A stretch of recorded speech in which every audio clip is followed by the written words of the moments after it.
People's attention spans are decreasing, and the media needs to catch up. That's why you can watch Netflix at 10x speed, why books are now most consumed through TikToks, and why Kirby Air Riders is so fast, the cartridge in your Switch 2 will practically catch on fire. Kirby Air Ride was fast. Kirby Air Riders is fast. Kirby Air Ride is your dad driving to make it home on time for Monday Night Football. Kirby Air Riders is Max Verstappen. Kirby Air Ride is Mario Kart on cocaine. Kirby Air Riders is Mario Kart on cocaine.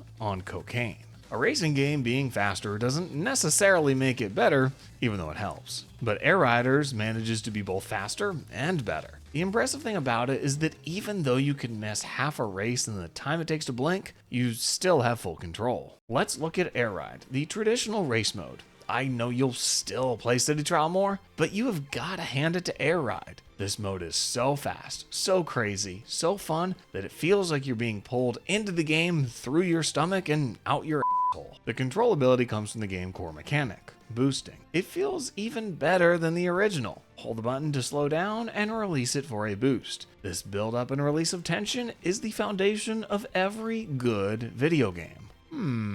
Depending on what machine you pick, you'll have varying degrees of slowdown and boost, but they all function similarly and are equally satisfying, except for the Wagon Star. Even though it's really good, I hardly ever use it because it doesn't have that boost. I don't care if I get last place, I just need to boost. The machines just feel better. In Air Ride, they were more slippery, and the slightest error in your movement could throw you way off. Turn too much and try to compensate, and you're swinging back and forth like the price of Bitcoin. This happens much less often in Air Riders. The steering matches what you want to do far more closely. It makes you appreciate the level of polish in modern Sakurai games. That's why he'd never leave wave dashing in again, I'm sorry to report. The courses are outstanding. They're visually stunning, unstoppably thrilling, and full of magnificent set pieces that directly affect the gameplay. You journey through parted waters, ride through collapsing ruins, and avoid attacks from a crystal dragon. They're roller coasters in the best way, not due to a lack of control, but the over-the-top, spectacular events that change what's needed to win.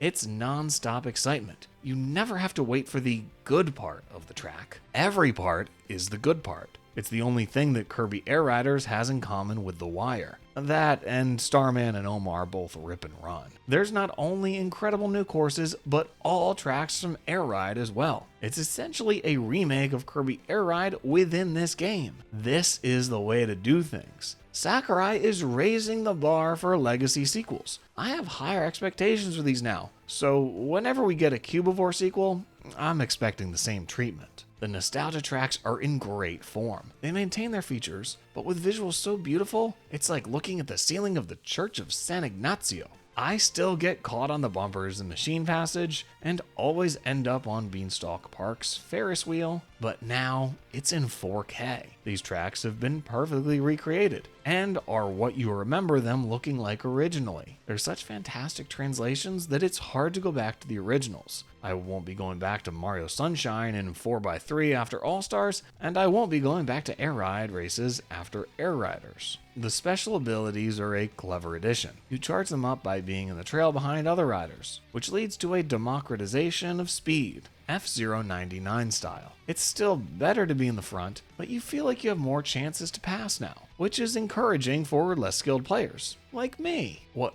also makes this so much better is the online matchmaking. Wow. Online gameplay already existed when the original released, but Nintendo didn't get on it until 2012 or so. Look, some of us are late bloomers. Maybe you can't change a tire until you're 35, or maybe you only do online gaming when it's been around for over a decade. Either way, the online racing in Kirby Air Riders is perfect. But enough about Air Ride, let's move on to Top Ride. Top Ride is still here, and it's fine. Okay, let's move on to City Trial. Just kidding. I actually really love Top Ride, and it's the most improved of the 3 modes from the first game. Rather than the Steer Star and the Free Star, you can use any machine you like, with the option of choosing between Free and Steer as control settings. Being able to use any machine changes everything. They all handle differently, and the top-down perspective is very different from all other modes. Machines you like in Air Ride or City Trial might not necessarily work here. Each has its pros and cons, and I love experimenting with them. Top Ride feels more like a full-fledged mode. It used to be a side dish, now it's an entree.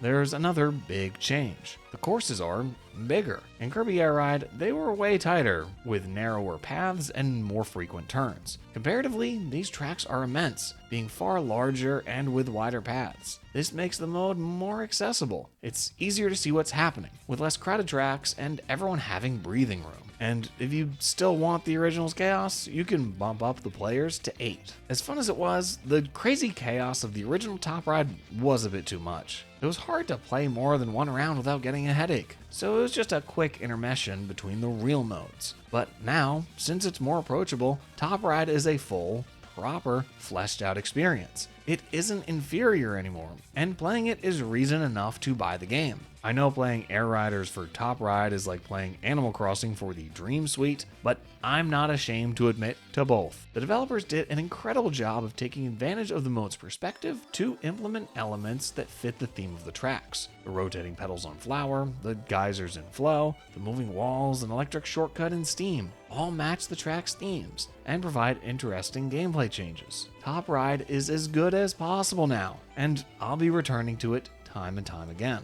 I have a wish list item for Top Ride. I love level builders, the stage builder in Super Smash Bros. Being a great example. A track builder in Air Ride wouldn't have worked. I mean, look at what people do in Mario Maker. Would you trust them to make something in 3D? So while Air Ride custom tracks would have been impossible, a course builder would have been perfect for Top Ride. Just imagine it. The parts you'd use would be simple: straightaways, curves of varying angles, hills and valleys, maybe some mechanical elements, and that's a simple tool set to build some robust tracks. I'd love to scroll through custom courses online, like with machines here. I don't fault the game for not having this, but wouldn't it have been awesome if it did? Speaking of customizability, there's a lot that you're able to inject personality into. There's the driver's license, which offers so many options to showcase creativity. I like the 2-word call sign thing that's been in games like Splatoon that they've got here. It's fun to mix 2 Nintendo approved words together to try to make something as dirty as possible. But the crazy customization is the machines. The amount of options is massive. There are patterns and shapes you can use to create designs, and 3D attachments to spice things up. Each machine can have 3 different decorations, and combined with the designer, there's no limit. I'm surprised at the amount of shapes and objects on offer. Nintendo knows from Miiverse what happens when you give players the ability to draw. Nintendo has some sort of moderation in place, but even by creating this system, they're inviting this behavior. And I support these sickos in making these machines. First Amendment, motherfucker. I like how the custom machines will appear in City Trial Online. Both your and other players' creations will show up randomly, so you can grab someone else's. I love this. It doesn't just make City Trial more interesting, but it motivates you to design more. Knowing that someone could see your machines makes you want to make more of them. That's not the only personalization. You can select specific colors for riders and add hats. With custom riders, hats, and machines, so much personality is shown. There's no custom character creator, but with how deep the options are, it isn't far off. As you unlock more and more, you can design what's essentially your rider, no one else's. It's great that Air Riders hasn't walled off custom vehicles to your system only. You could see anyone's machine, and anyone could see yours. Based on the community, I realize that could also sound like a threat, but the Kirby bros are pretty chill. Speaking of City Trial a moment ago, let's talk about City Trial. This mode in the first game was praised to death, and playing it for the first time recently, I liked it a lot. It was fun and unique, but the lack of interaction with others was disappointing. So City Trial in Air Ride, very good, but not perfect. City Trial in Air Riders, amazing. My complaint about the first City Trial has been solved with one change. more players. Instead of 4 players, this one has 16, Jeffrey Epstein's favorite number. The player count quadrupling makes a world of difference. No matter where you go, you're always running into someone, resulting in confrontation. Maybe that's attacking them, maybe that's stealing their power-ups, but you're always playing simultaneous offense and defense. So many players in a dense area means there's no escape, making the experience dynamic and exciting. The special abilities can be better or worse than in other modes. Each player has their own special that gets charged up. In Air Ride, I found speed boost specials the most useful, the attack-centric ones only being helpful with other riders nearby. But here, the attack specials are the better ones. City Trial requires you to dominate the area and vanquish any close foes. Specials like Kirby's Ultra Sword are perfect, as it slashes any opponent that dares to come near. Ultra Sword might have been boring in Return to Dreamland, but it comes into its own here. I love City Trial's progression. At the start, things move slowly while you putter around and look for a better machine. As the 5 minutes tick by, everything gets faster and faster. And when you get to the stadium event, things are moving quicker than Xbox games to PlayStation. It happens gradually, so you hardly notice it. And then in the next round, everything feels so slow. And that motivates you to grab those power-ups and get to top speed again. The map they've designed, called Skyra, is bountiful with diverse environments and interesting geometry. Personally, I think this city would be perfect if they were to ever add a Battle Royale mode. Think about it. 25 Kirby's enter, only 1 leaves. I think that's a concept that's never been done before in any game. Ever. The stadium events are a ton of fun. There's so much variety to them, like Gourmet Race, Target Flight, Skydive, and Air Glider, which is essentially a first-person version of Smash's home run contest. There's 17 events total, compared to 8 from the first game, which are Jeffrey Epstein's other favorite numbers. The challenges are great, but over with quickly, and can be outshone by the main section. So what if there was another mode where you could play these events with more frequency? Hop in, Borbs, we're going on a road trip. This is Air Rider's single-player mode, which no one was expecting. I mean, no one expected this game in the first place, so why not keep stacking up the surprises? Road Trip is reminiscent of modes from Smash Bros. Games, like Classic Mode or especially World of Light. It follows the same theme, doing as much as you can with as little as you have. Road Trip introduces very little new gameplay or mechanics to Air Riders, but it still manages to be compelling. Road Trip sets you off on a semi-randomized gauntlet of challenges. Through each of the mode's 12 stages, the player gets to choose one of 3 events. These can be air ride races, top ride races, stadium events, or tasks in Skyra. You beat it and move on to the next one, multiple times each stage. Despite this mode being a remix of the game's other parts, it stays fresh and consistent. In World of Light, video game characters were recreated through clever coordination of alternate colors, items, and stages. In Road Trip, you face numerous bosses that are just big versions of the game's playable riders with specific colors and hat choices, but it's convincing enough to feel independent and new. The tracks are themed to what stage you're on, which works well to give a sense of progression. The illusion of a robust, single-player experience in a mode that isn't really doing much new. Doing more with less is something more game developers should strive for,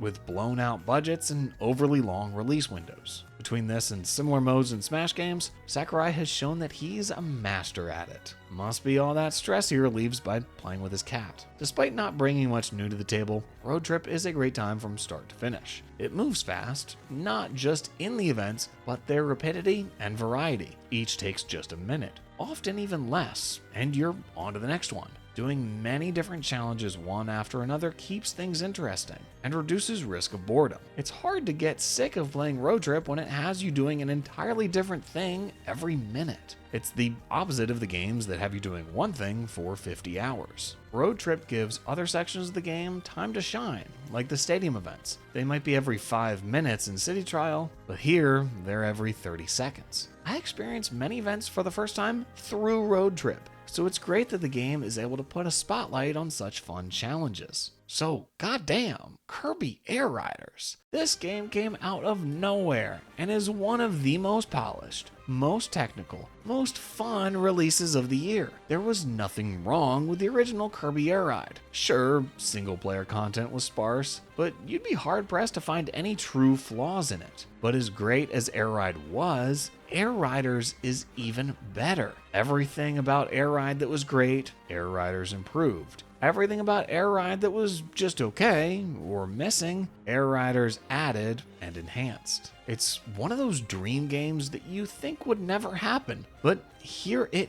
is. A Kirby Air Ride sequel released over 20 years after the original on the Switch 2, developed by Masahiro Sakurai. This is the kind of game that you see in a 4chan leak that you know has to be fake, but you still hope that it isn't. Kirby Air Riders can be summed up in one word: yes. Can we play as Kirby All-Stars, each being viable since they all can use copy abilities? Yes. Can we get a collection of gorgeous, cinematic, thrilling air ride tracks? Yes. What about all original courses remade, retaining their charm while feeling fresh? Yes. Can we play Top Ride with any machine on a variety of tracks that have their own unique mechanics? Yes. Can we customize our riders, machines, and player cards with robust options so that the only limit is your creativity? Yes. Can we play a new version of City Trial with 4 times the players in online matches, leading to unreal amounts of insane fun? Yes. Can we have a single-player campaign with branching paths, tons of gameplay variety, and a story that gives us actual lore behind the air ride machines? Yes. Is this a game that's going to keep me coming back again and again? Yes. Is Kirby Air Riders perfect? Yes, yes, yes.